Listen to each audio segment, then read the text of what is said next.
Podcasting is more than just talking, it's listening. BSing with Bob Schmidt. The BS with Bob Schmidt podcast featuring Geeta. It's okay. I know it always stresses people out. It's too funny. I used to work with an anchor who would say my name differently every night, and I was like, "Wow, that is amazing!" Like we started to have a lot of fun with it. Well, you know what? I'm just actually going to start the podcast with me screwing up. So, Geeta, how do you pronounce your name? Geeta. Wait, let me try it. Geeta Nadkarni. Is that correct? See, now you did it perfectly because the pressure was off. Exactly. So you're a coach, you're an entrepreneur, and you're an endurance athlete. Let's start with the endurance athlete part. How or why or what brought you to do that? To do that? Well, you know what? It's funny. I think that, so first of all, my definition of athlete is pretty broad because I believe that if you have a body, you're an athlete. It's as simple as that. For me, endurance has really been about a journey. It's a journey of self-discovery. So I'm always looking for ways to dig deeper into what I've got going on because, you know, people tend to look for solutions and answers and stuff, if you will, on the outside. And don't get me wrong, I am no minimalist by any stretch of the imagination. I love my stuff. I actually love gear and enjoy buying fitness equipment and so on and so forth.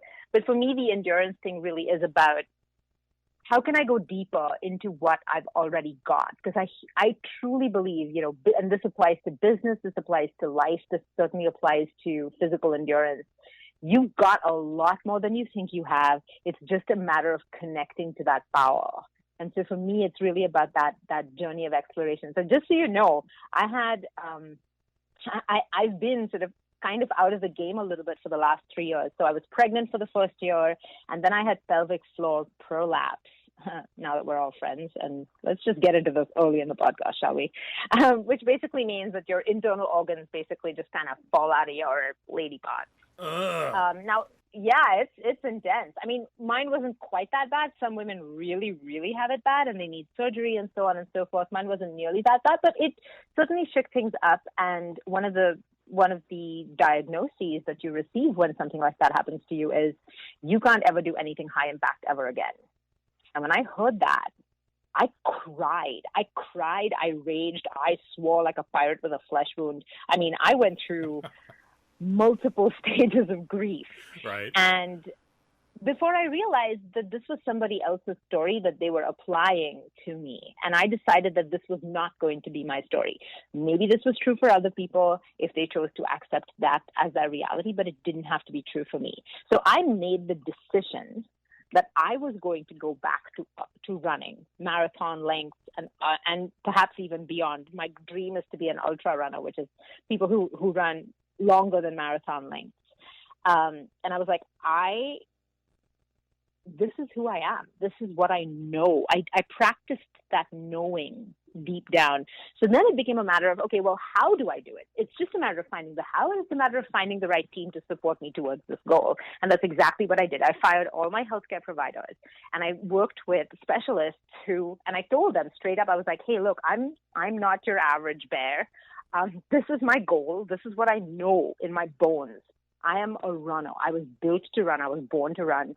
I am going to run. So your job is to help me get there. So if you're going to be my healer, I need you to always hold this frame of we're going to get there. We might have to go slow for certain points. I might have to up my exercises at some point. I might have to stop my exercises at some point. But at no point are you allowed to look at me and tell me that this can't be done. Do we have a deal? I'd rather you lie to my face and tell me this can't be done. And they were like, all right. So she became my healthcare provider, and we have worked. It took me 2 years of physio. And just a couple of weekends ago, I started running about 2 months ago. And a couple of weekends ago, I ran 13 miles, and I'm fine. You ran 30 miles the other day? Are you kidding 13, me? 13, yeah. 13. But still, 13, that's like 13 miles that's a more. half marathon. That's 13 miles marathon. more than I've run in my life. I'm just going to be honest with you. Woo! Well, it's so the only reason I tell the story is to say that it's endurance athletics is a mindset. It really is. It's more mind than anything. Do you run that then into your entrepreneurial spirit? You run the endurance into 100%. This is what I'm going to do and this is how I'm going to achieve it? Absolutely. And that's one of the reasons why I needed the running, was because it helps create the connection between my physical reality and what is going on in my sort of energetic reality, if you will, right? My desires, my goals, my so on and so forth. And so what I find is I learn so much because my physical experience of the world is a mirror to my energetic experience of the world. So when I'm running up against a problem where something is taking really freaking long, right? And there's so much of that when you run your own company. There's so much that goes wrong, that doesn't work out, that doesn't stick to the timeline that you had in mind for it, that takes longer, that is harder, that is all of those things. When those things happen, what do you do? And what I find my running practice or my athletic practice has helped me create are default neural pathways. It's like whatever you do habitually becomes your default, right? So if my default is to take a deep breath and say, okay, I know what I know. Now the question is how. Maybe I need to slow down. Maybe I need to readjust. Maybe I need to stop and stretch. Maybe I need to do whatever it is. The more tools I build into my toolkit in that context, the more I can come to any given problem from the state of relaxed knowing. People who are relaxed in that place of relaxed knowing always find an answer, because they don't freak out, they don't panic, they don't make rash decisions, and they don't burn bridges that they absolutely need. Now, is a lot of that like muscle memory then? Because I know that if I practice something 100%. over and over and over again, that that it comes 100%. To you just like, okay. So that that makes sense then. Absolutely. And this is something that I've learned from, I've been lucky enough to be mentored by people who are 9 and 10 figure successful entrepreneurs. Like they're very successful. And many of them actually, interestingly, are endurance nuts. And I've heard this from so many different people in different ways, but it's this whole idea of train your defaults, train your habits. And so part of it is examining the emotional reactions that you have. And so, when we coach people in our business, so I'm a business coach and I help experts, so coaches, somebody who sells expertise, an entrepreneur, a service provider of some kind, or a consultant, we help them create online programs at premium prices. So they're hitting, 5 and 6 figures a month practically overnight, because they're selling the real thing and not some milestone on the way to the real thing. And the way that we do all of this is we provide both conscious strategy, which is the nuts and bolts of the business. But the biggest benefit of working with us is all of this stuff, right? I don't make you run marathons, but we have other different ways to get you down into your subconscious so that we can pull your subconscious into alignment with what you're trying to consciously create. Okay, well does that make sense, or does that sound kind of weird? No, it does make sense. Well, the weird thing is that when I set up this interview with you originally, there was an email that I got that says the truth about financing a small business. I did it with $300. I know that I sent something back, and we kind of back and forth, and and the stuff that you're talking about now seems to make a lot of sense.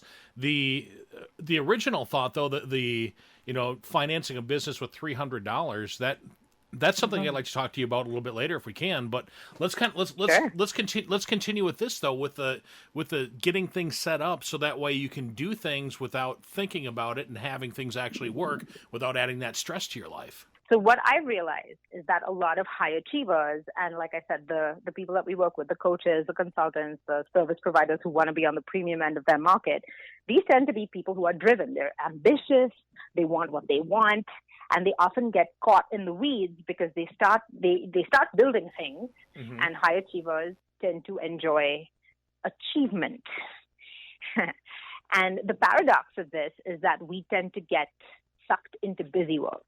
And I absolutely got myself in this number. That's part of the reason I'm so effective at leading people out of it, is because I know exactly what it's like, because I totally did that in my own business in the early years, where we got successful and then we were like, yeah, we're going to build this big machine, and, we're going to have the upsells and the downsells and this big automated funnel and this, that, and the other.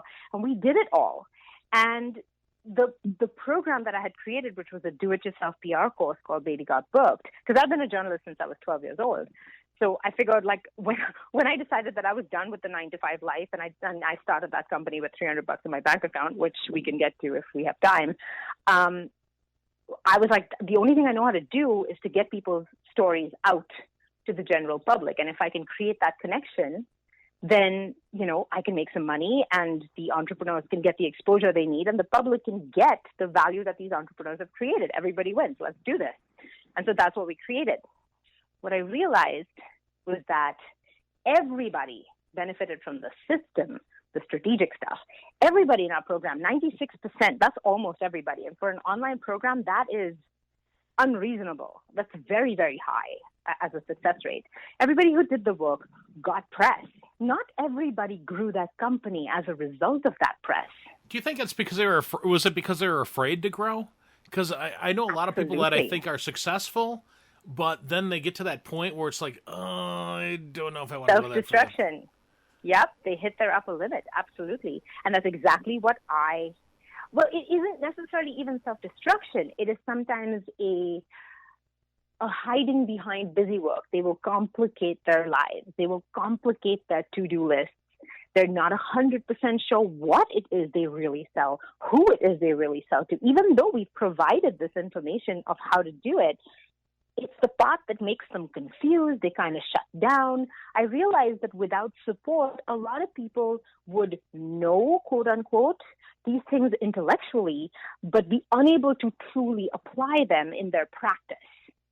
So what I realized was that 96% of our population who was doing the work were getting the results.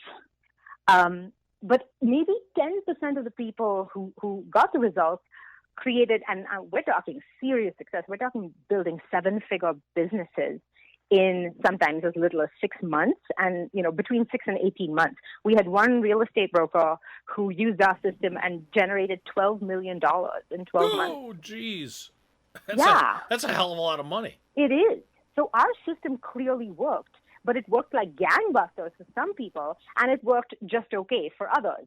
And at first, I remember when that awareness first surfaced for me, I wanted to do what everybody wants to do, which is to run and hide, because I didn't like that number.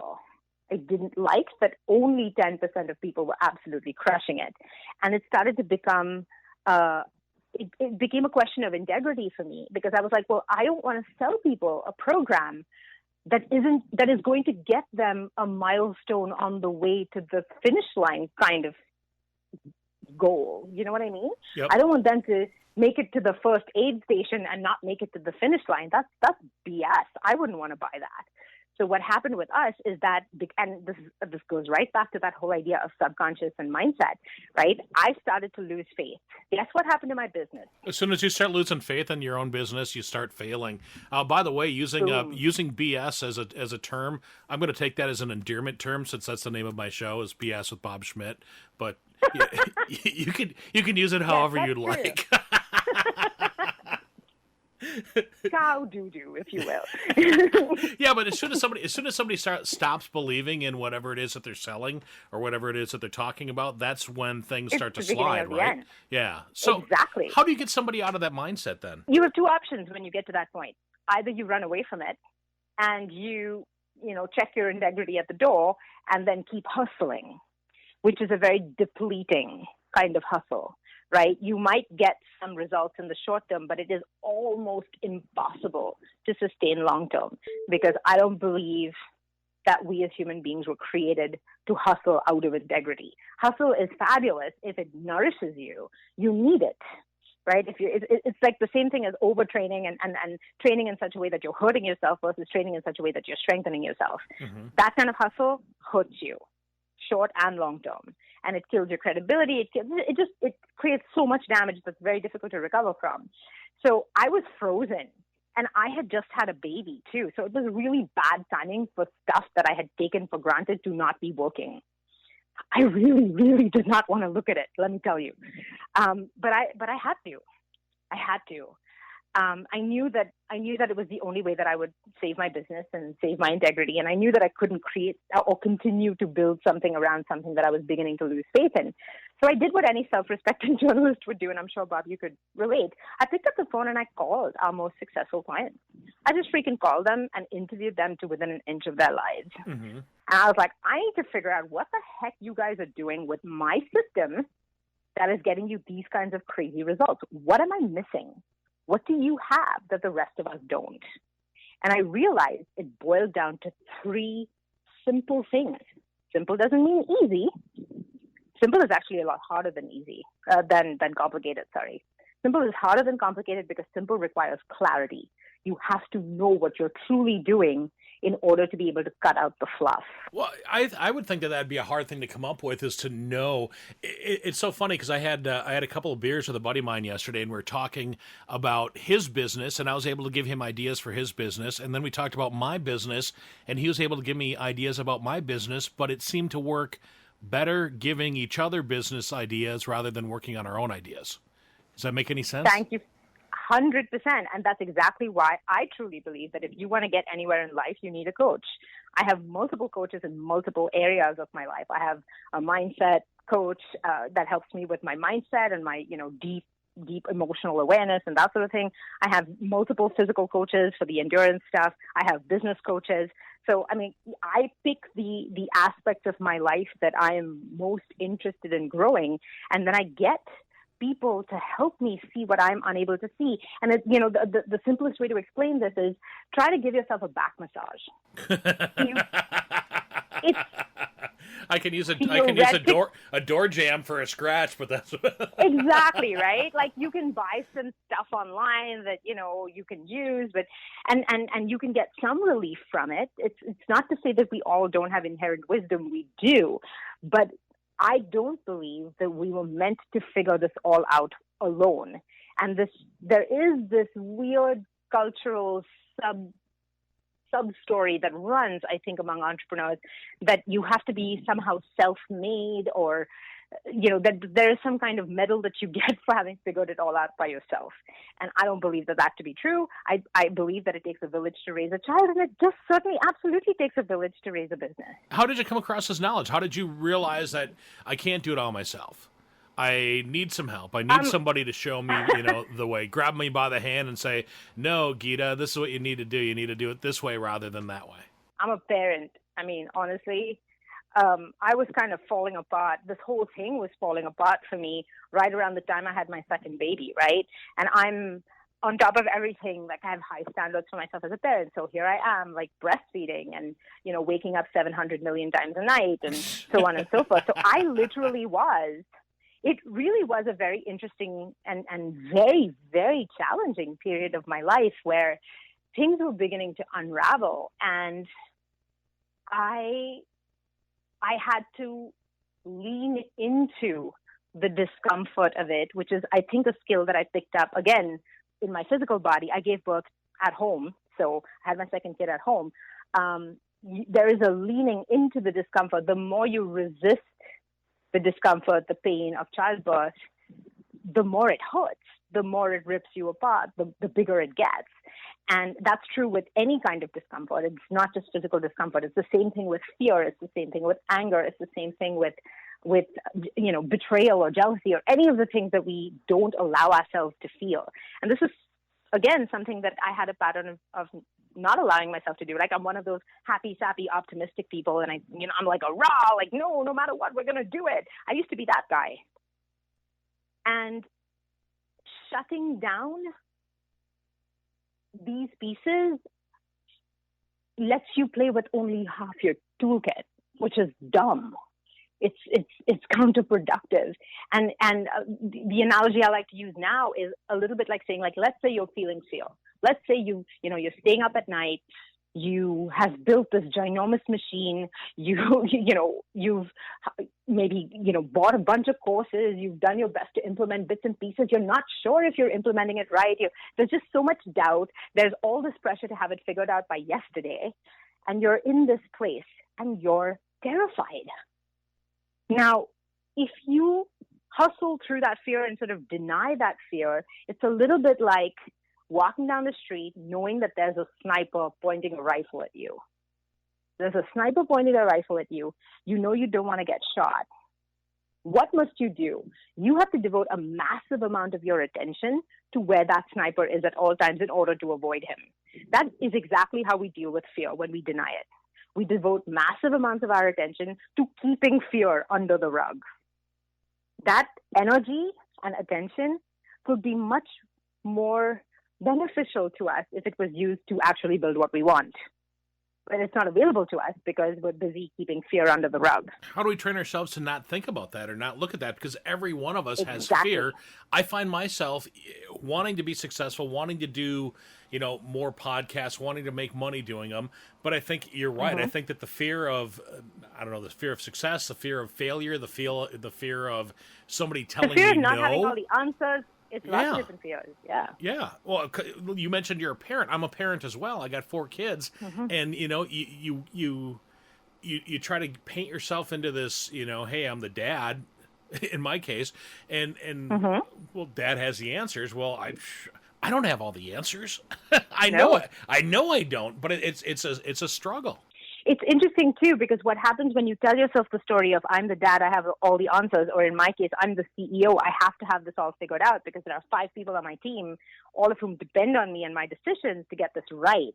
If I screw up, that's 5 people out of a job. Right. Right? So it's the same idea, it's the same pressure. And so when you do that, though, here's what happens. Let's say your wife or a friend or a colleague, somebody asks you a question, Bob, asks you a question and says, well, what makes you think that's going to work? Or points out that the numbers that you have shared with them for your great big plan that you're absolutely sure is going to work this time don't really, right? Don't really add up. Right. That's a typical day of the week for me. I'm just saying, it's a typical day of the week for a lot of entrepreneurs, quite frankly. And here's what happens next. So somebody points out that, well, there's a giant hole in the middle of all of this, and the numbers don't add up, and none of this makes sense, and you missed out this huge piece of a puzzle. At that point, what's going to happen is they've basically ripped the rug out, not from under your feet, but from over the fear that you had been burying.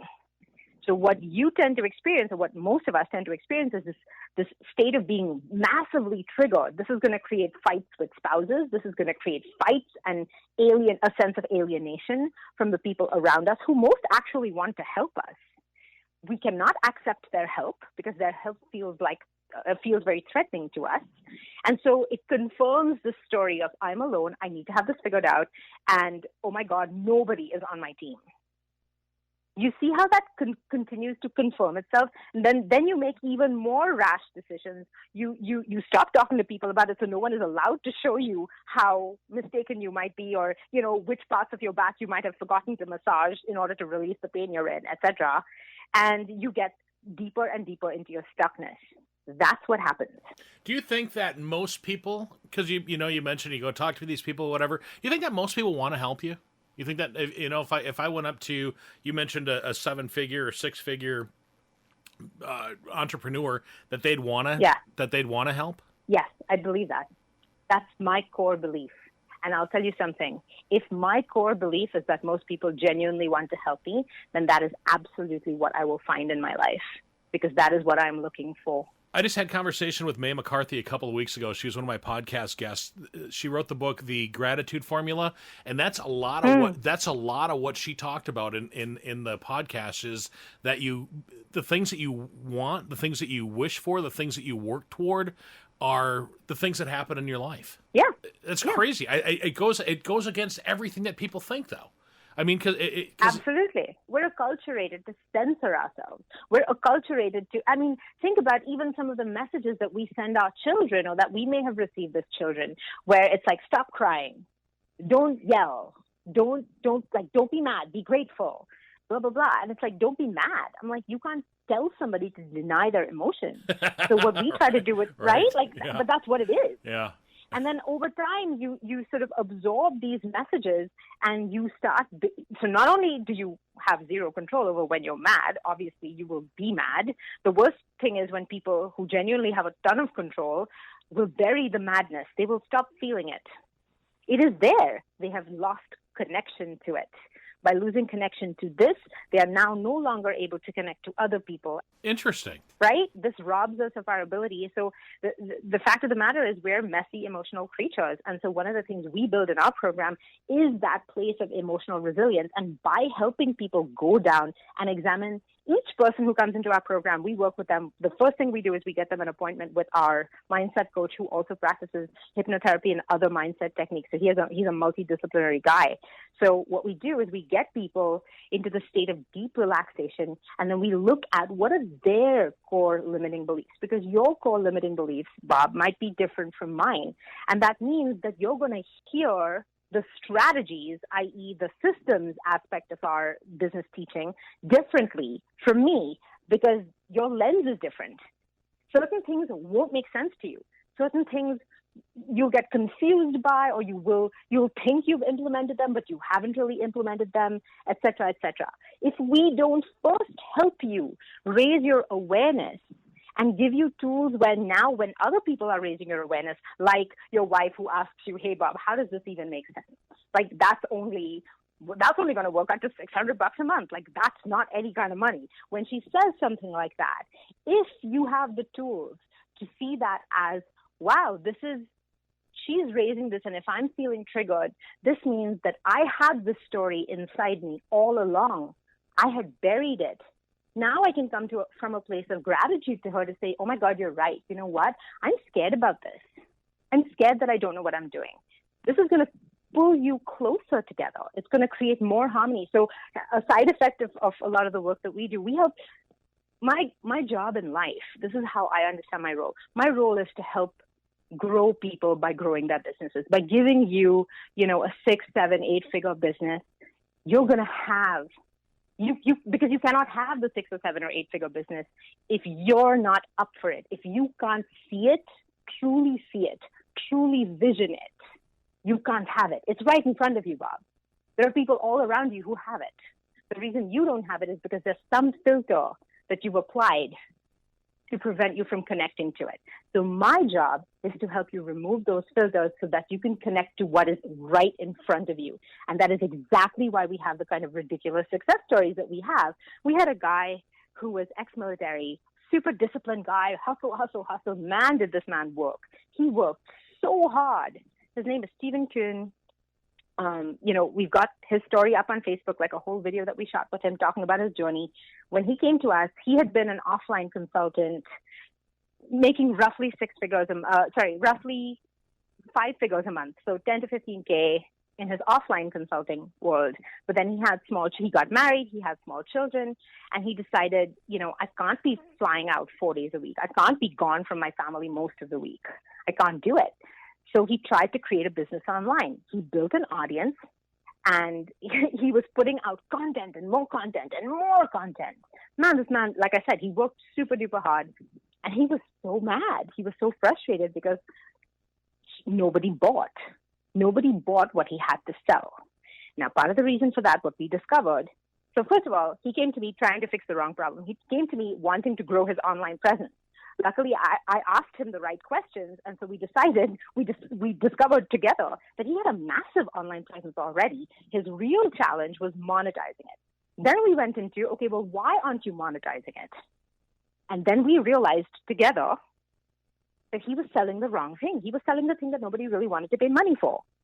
And I was like, well, what are you really excited about? What are you super amazing at, etc.? And we have all these techniques to draw that out of someone. Because most people sell too close to the surface. You sell on the surface, you got to charge surface prices. How do you dig deep then and find that passion or find that thing that people are willing to pay the more money for? It's a whole process. We have a whole process for it. This is exactly what we do in our program, in Impact with Influence.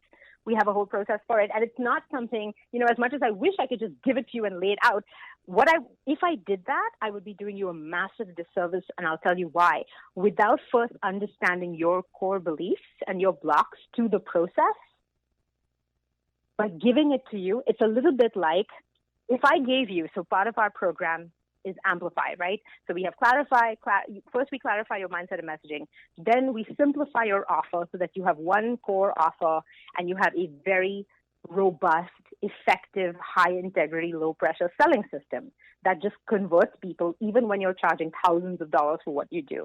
And then we get into amplification, and this is where all your leads come in from. And we actually teach you how to get massive amounts of PR, which builds credibility and lead flow all at the same time.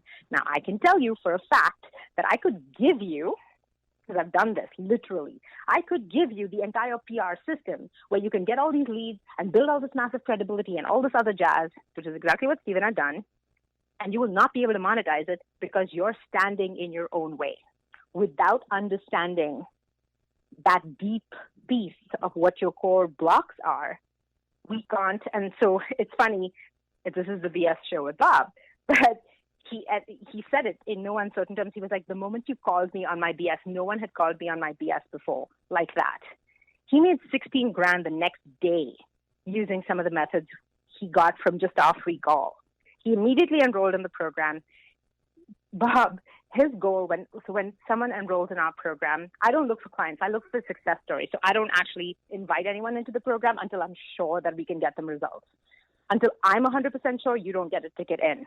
Then the deal is you're not a client, because a client means you can pay me money and then you can choose to do the work or not and disappear or not or whatever. That's not the deal we have. The deal is you sign up to become one of those testimonial videos with us. That is who you are. That is the knowing with which we go in. And that is the support, that is the level at which we play. So he agreed to that.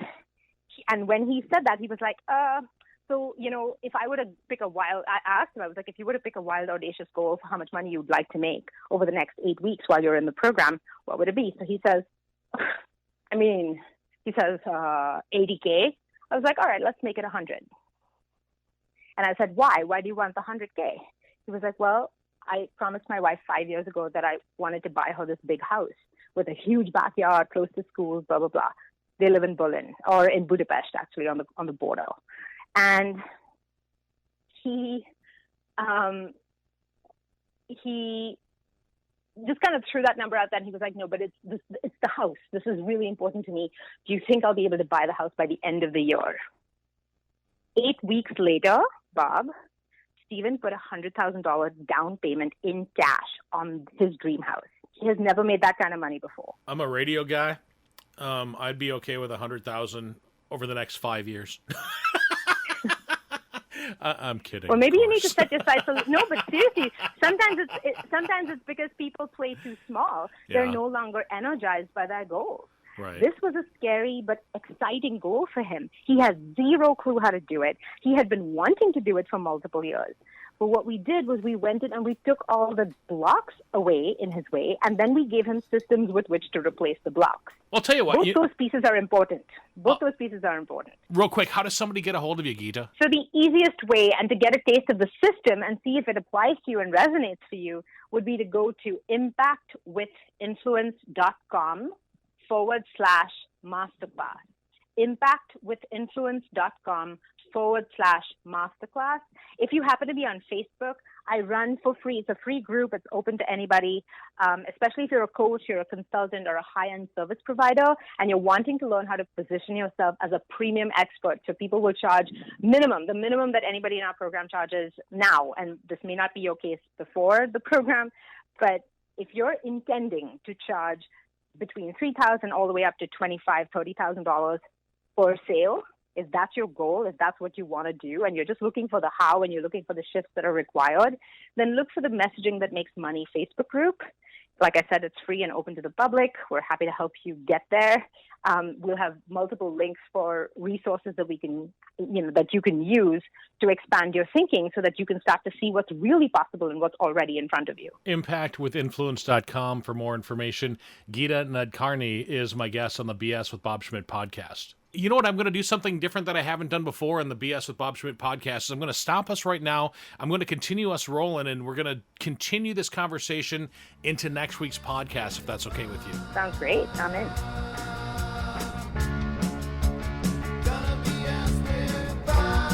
The BSing with Bob Schmidt podcast is brought to you by Orange Computer. Find them online at orangecomputerlax.com. This has been another podcastforhire.com production.